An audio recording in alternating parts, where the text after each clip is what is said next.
Hi, I'm Chris Wardlaw for CarGurus, and this is the 2016 Nissan Pathfinder. Remember when the Pathfinder was cool?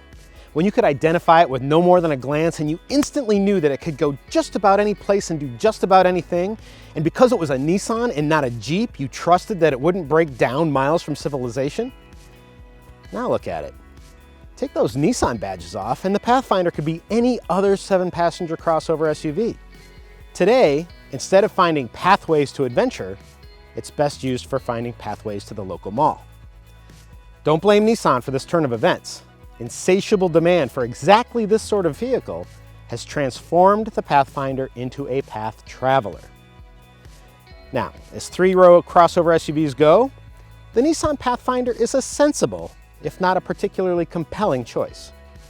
Let's go for a drive, and I'll explain.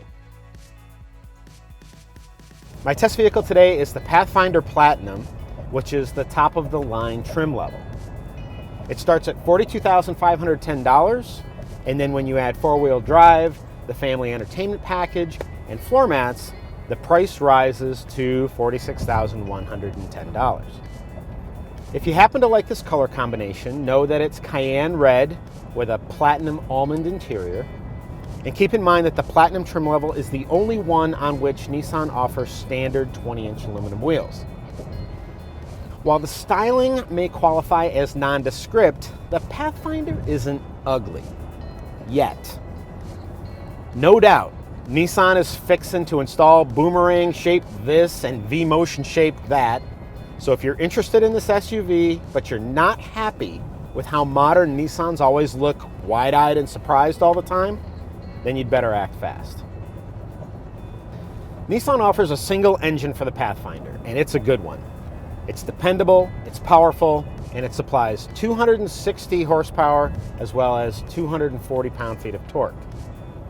Now with this 3.5-liter V6 engine, the EPA says that you should get 21 miles per gallon in combined driving when you have the optional 4-wheel drive system. I got 20.2 miles per gallon on my test loop, which in my opinion is good enough to call it even. A continuously variable transmission, or CVT, is standard equipment, and it feeds the power to the front wheels. I know, pretty lame, right?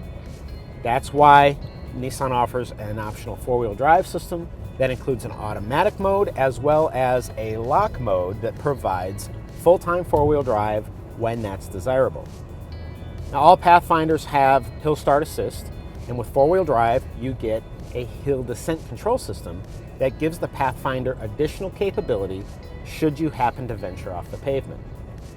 Now, if you do happen to go 4-wheeling, just keep in mind that the Pathfinder offers no more than 7 inches of ground clearance, and with its fairly shallow approach, breakover, and departure angles, you'd better not be planning on tackling any serious terrain.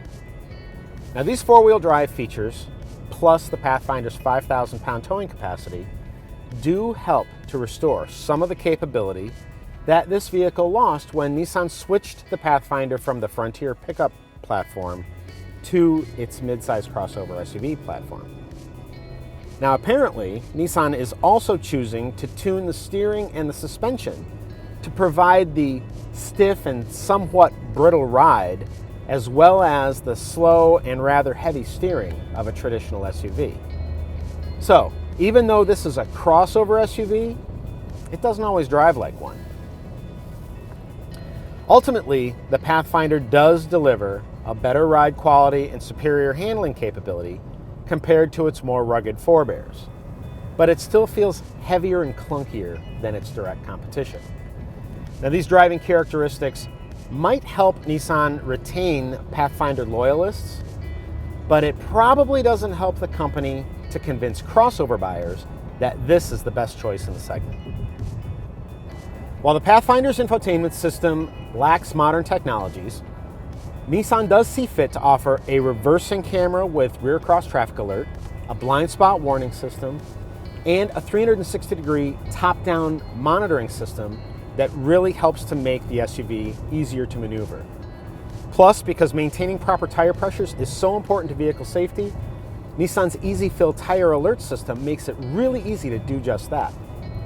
However, the Pathfinder is not available with things like a drowsy driver detection technology or a lane departure warning system, or a lane keeping assist system.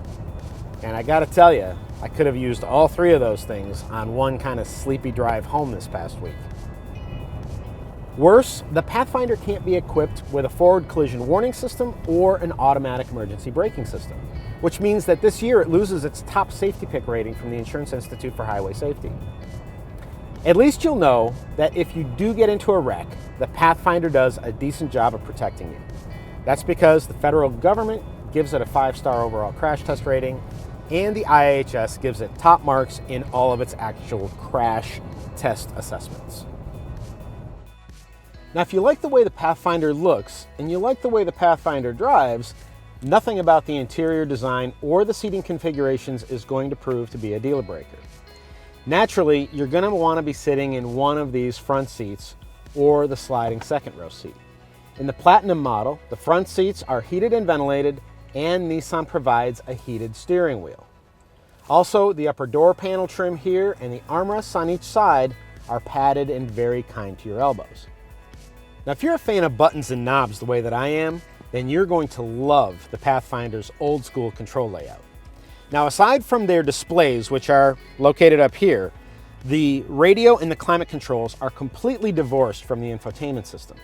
And look, the Pathfinder even has old school radio station preset buttons, and it's got a CD player. Now, while I find this to be a refreshing return to simplicity, at the same time, I recognize that the Pathfinder's infotainment system simply is not up to modern standards. For example, it doesn't offer natural voice recognition. It doesn't offer smartphone projection technology like Apple CarPlay or Android Auto. It doesn't even have Nissan Connect with mobile apps, let alone the company's new Nissan Connect subscription services system. So what does this mean? Well, the Pathfinder does not support text messaging. It doesn't supply a Wi-Fi internet connection. It doesn't offer automatic collision notification or easy access to emergency or roadside assistance services. It doesn't include any features that are designed to encourage teenagers to be better drivers. In other words, it's not competitive in terms of its connected technologies. All right, let's check out the back seat. When the Pathfinder's second row seat is moved all the way back in its track, it affords an exceptionally good amount of leg room, but foot room is really tight underneath the front seats. These front seat backs are nicely padded though, so that if you do need to move the seat forward to make more room for third row passengers, it's not terribly uncomfortable. You may have noticed though, thigh support is a little bit lacking here. My test vehicle is the Platinum trim level, so it's got a 3-zone automatic climate control system, and it's also equipped with the optional family entertainment package, which means it's got dual screen entertainment screens here on the front headrests. It's got this 3-prong 120 volt power outlet. It's got video game hookups, and it's also got heated outboard rear seats. Now, if you have kids and they need to sit in a forward-facing child safety seat, one of the cool things about the Pathfinder is that to get into the third row seat, you don't have to worry if that child safety seat is mounted here. Just lift that lever up, the seat collapses forward, and then it makes for easy entry into the third row seat. Of course, you're not going to want to do that when your child is in the seat, obviously. Now, once an adult gets back here, and as long as the second row passengers are willing to slide forward to provide additional leg room, you can actually fit back here for a shorter trip. And there are these little areas underneath the second row seat that provide space for your feet. Now, I wouldn't want to ride back here all day, obviously, but for a short crosstown trip, it'd be okay. I don't think I'd be happy about it, but it'd be okay. Now, you'll notice these huge rear head restraints back here. These help protect you in case somebody hits the back of the Pathfinder. And also, unlike in a lot of crossover SUVs that have 3 rows of seats, this third row seat is actually mounted a fair distance away from the tailgate and the rear window, which is another important consideration considering the event that somebody may crash into the back of the vehicle. When you're ready to load cargo, you can either use a touchpad located right here or this button on the fob, and the Platinum's tailgate will power right up. Now what that does is it reveals 16 cubic feet of cargo space behind this third row seat. That includes this storage bin here. You can see that when you've got the optional premium Bose sound system, the acoustic wave system, the subwoofer kind of takes up a lot of space in there. Obviously, when you don't have passengers for the third row seat, you're probably going to want to fold it down.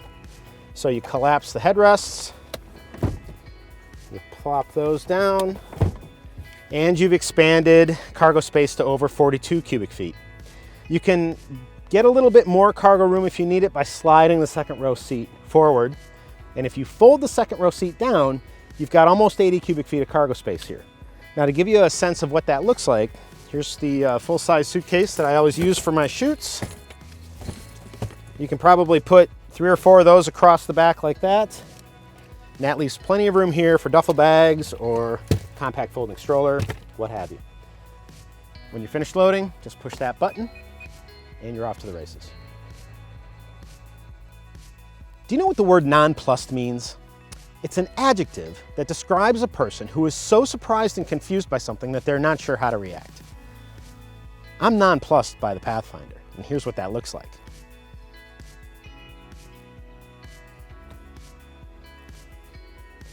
On the one hand, the Pathfinder supplies lots of interior room, favorable crash test ratings, decent fuel economy, and a small amount of extra four-wheel drive and towing capability compared to other 7-passenger crossovers.